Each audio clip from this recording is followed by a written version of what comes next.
Chainsaw Man, un animé qui a débuté sa diffusion depuis le 12 octobre 2022. Littéralement en français, l'homme tronçonneuse, Chainsaw Man est le manga le plus vendu avec plus de 20 millions d'exemplaires en circulation.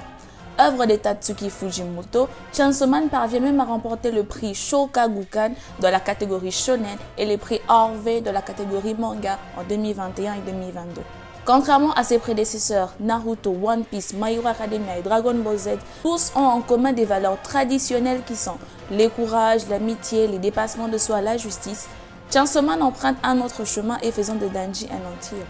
Ouais, tu te dis, mais ouais, qu'est-ce qui se passe? C'est trop vite. Du coup, assis-toi confortablement, prends de quoi manger, prends de quoi grignoter parce que cette vidéo risque d'être l'une des plus intéressantes de toutes les autres que j'ai eu à faire. Nous allons tout expliquer sur cette chaîne. Pourquoi est-ce que Denji n'est pas un héros shonen? Tu es prêt? Et c'est parti.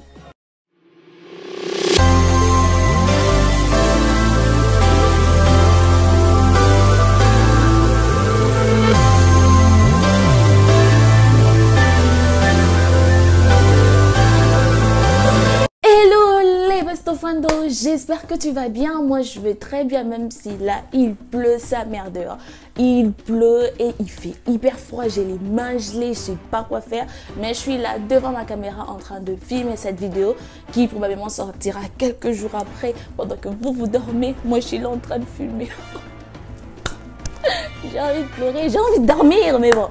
Que dire, que faire? Je suis là parce que je vous aime et je me sacrifie aussi pour cette vidéo. Je me sacrifie aussi pour vous et je me sacrifie parce que j'aime ce que je fais en ce moment. Donc, merci à toi. Si tu es nouveau sur la chaîne, tu connais, c'est la chaîne de Mami Tsunadampa, notamment de manga, de webtoon, d'animation japonaise. Et aussi, n'oublie pas de t'abonner, de liker, d'activer la cloche de notification pour ne plus rater les prochaines vidéos qui arriveront très bientôt. So, restons connectés, s'il vous plaît. Du coup, revenons à nos moutons. Avant d'abord de commencer cette vidéo, nous allons d'abord clarifier une chose en ce qui concerne les shonen. D'abord, shonen, ce n'est pas un genre. Shonen n'est pas un genre, mais plutôt une cible éditoriale qui cible plus principalement les adolescents, les jeunes adultes. On les appelle shonen parce qu'ils sont prépubliés dans les magazines Weekly Shonen Jump. D'où les termes shonen, mais ce n'est pas un genre, mais plutôt une cible éditoriale. D'accord, d'accord. Du coup, revenons à notre sujet principal. Avant qu'on me tripe, avant qu'on me mette les cordes au cou, avant qu'on me pende sur cette vidéo, je tenais à clarifier une chose. Denji n'est pas un héros shonen traditionnel. Je dis traditionnel. Il n'est pas un héros shonen traditionnel. Contrairement aux autres héros, comme on le sait tous ici, contrairement à Naruto, contrairement à Asta, contrairement à Deku, contrairement à Ichigo, enfin contrairement à tout ce que vous savez quoi, Denji n'est pas un héros shonen traditionnel. Du coup, qu'est-ce que c'est un héros shonen traditionnel? Un héros shonen traditionnel, c'est un héros au cœur vertueux qui a tendance à mettre les autres avant lui, qui est capable de se sacrifier pour le bien du monde, pour le bien d'une cause supérieure, tu vois. Par exemple, on a Naruto, on a Ichigo, ils sont des héros traditionnels parce qu'ils ont des cœurs vertueux et que voilà, ils sont prêts à se sacrifier pour leur famille, pour leur entourage, pour leurs amis, pour une cause supérieure. Et ils ont des objectifs bien précis. Comme par exemple, Luffy veut devenir le roi de pirates, on a Asta qui veut devenir empereur mage, on a Goku qui veut devenir l'homme le plus fort, et ainsi de suite. Du coup, tu connais la rengaine, nous connaissons la rengaine, nous sommes des fans d'anime ici. Contrairement à toutes ces personnes, nous avons Denji qui n'est pas un héros traditionnel. Il n'est pas un héros traditionnel parce que d'abord, il n'a pas le cœur vertueux. Il n'a pas spécialement un but dans la vie, il n'est pas à la poursuite d'une quête. Il ne veut pas devenir l'homme le plus fort de son univers. Il ne veut pas devenir Hokage, il ne veut pas devenir empereur mage, il ne veut rien devenir en fait. Lui, tout ce qu'il veut, donnez-lui son lit, donnez-lui de quoi manger, de quoi bouffer. Il veut juste son petit train-train de vie. En fait, Denji, dans le monde réel, c'est plutôt nous les personnes lambda, tu vois. Pas toutes les personnes, mais littéralement la partie flemmarde de l'être humain qui veut juste, voilà, je m'en fous de ce qui se passe à l'extérieur de mon territoire. Donc le monde aura beau brûler, il s'en fout tant qu'il a de quoi se nourrir, de quoi manger et où dormir. Le reste, en tout cas, tout va bien. Tant qu'il a ses besoins basiques, tout va bien. Du coup, il n'est pas spécialement à la quête d'un but, d'un objectif. Il s'en bat les reins.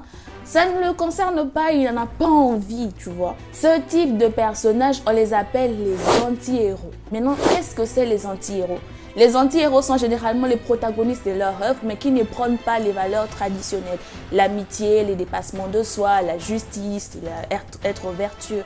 En tout cas, les anti-héros, ils s'en battent le rein. Ils sont généralement égoïstes et tournés vers eux. De par leur philosophie, de par leur manière de voir les choses, même leur conception du monde est totalement différente de ceux du héros. Les exemples des anti-héros, on a Light Yagami dans Death Note, Gat dans Berserk ou encore Kaneki Ken dans Tokyo Ghoul. Les anti-héros ne voient pas la nécessité de promouvoir le bien ou de combattre le mal pour une cause supérieure parce qu'ils sont soit trop blasés ou trop fatigués du monde. Les anti-héros sont généralement tournés vers eux-mêmes, à leurs envies et ressentis, contrairement aux héros. Contrairement à un héros qui sauvera les mondes parce que c'est la bonne chose à faire.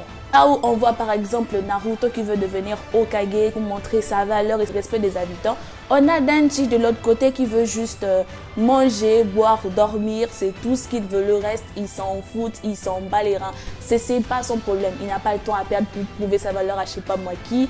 Donc voilà, il a juste son petit confort, le reste, il s'en fout. Pour appuyer ça, je vois par exemple l'épisode 2, Chainsaw Man, quand on a par exemple Denji qui est en train d'affronter la femme du monstre qui avait pris le chat de Power en otage. Par exemple, quand il a pris la voiture où il était en train de balancer, un héros normal ne ferait pas ça. Tu vois, toi, Naruto prendre la voiture et puis il y a un passager à l'intérieur le balancer à l'ennemi. Ou encore, tu vois par exemple Luffy, c'est un cas particulier en fait, mais bon, on voit par exemple Goku prendre la voiture en train de balancer à l'ennemi. Non, on ne le verra pas le faire ça.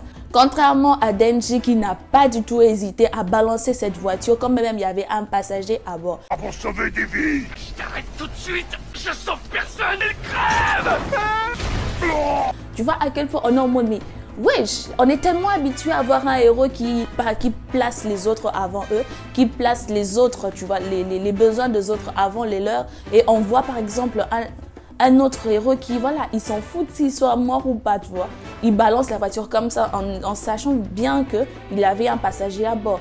C'est ce qui fait de lui un anti-héros. Mais est-ce qu'on a dit que c'était mal ou est-ce qu'on a dit que voilà, que ça n'en valait pas la peine? Bien sûr que non. Bien sûr que non, on ne dit pas que c'est mal, on ne dit pas que c'est mauvais, bien au contraire. Tout le monde, on le sait ici, tout le monde ici présent, on le sait que les anti-héros ne sont pas des exemples à suivre. Ils ne sont pas des exemples à suivre, nous sommes grands, nous sommes grandes, nous sommes adultes et vaccinés et nous savons déjà la frontière entre le bien et le mal. Mais est-ce que les anti-héros sont mauvais? Mais non, parce qu'ils donnent une sorte de suspense, une sorte d'intrigue dans l'évolution de l'anime dans leur propre univers. Ils sont imprévisibles et c'est beau en fait.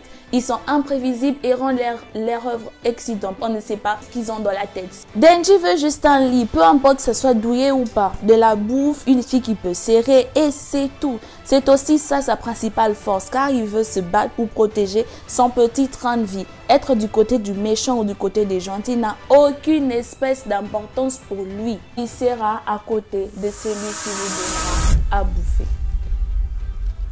Voilà, c'est la fin de cette vidéo qui a été, ma foi, plus courte et intéressante par rapport aux autres vidéos. Mais bon, ça fait toujours plaisir d'avoir des formats plus courts, des vidéos à faire en ce moment. Je voulais juste clarifier un peu ce point. Je pense que tout le monde en avait déjà compris que Denji n'était pas un héros shonen traditionnel. Je voulais juste mettre le point et essayer de relever ce point dans Chainsaw Man qui est, ma foi, l'anime que j'ai réellement aimé. Même si l'anime est un peu trop lent à décoller, mais bon. J'ai lu le manga, j'ai lu le scan, donc je suis tranquille, je suis pépère, je sais ce qui va se passer. Et puis voilà, préparez-vous parce que vous n'êtes pas prêts. Mais Chainsaw Man, ça a quand même une place importante dans mon cœur parce que voilà, ça m'a surpris. C'était vraiment, ça m'a surpris, les choses, les déroulements de l'histoire étaient vraiment imprévisibles. Je ne m'attendais pas aussi à une telle fin qui, voilà.